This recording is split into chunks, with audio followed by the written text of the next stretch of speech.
We want to explain how come that there are islets of ability. Wonderful rote memory. A great ability sometimes in doing jigsaw puzzles. One of the very earliest experiments I ever did was actually comparing the ability to do a jigsaw puzzle upside down without looking at the picture on it and doing the jigsaw puzzle in the conventional way. And it turned out that autistic children were just as good upside down as the right way up.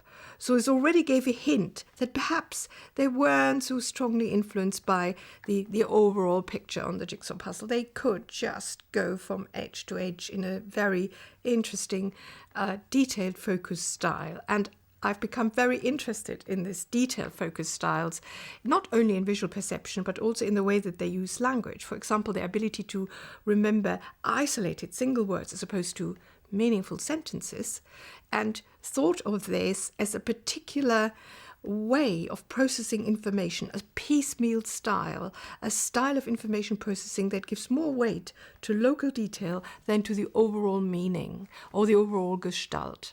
Now, it seemed to me from work that psychologists had done in the 30s, the gestalt psychologists in particular, that in most people there is actually a tendency to go for the gist, to go for the overall meaning and lose the detail if need be. So if you have to tell a story that you heard, you will give me the overall gist, I imagine. But an autistic child may be able to give me the verbatim story. And if I then ask something odd about the meaning, may not have any way of answering me about that. So this is the kind of work that is described by the term weak central coherence, as opposed to strong central coherence, which would be going for the gist, going for the meaning. So weak central coherence really denotes the attention to detail, and perhaps this has advantages in some cases where you really, when it's necessary to get the detail processed very well. So this is the work of Gilles Truand, who is an extraordinary draftsman. He was diagnosed as autistic as a child, and I have known him from childhood.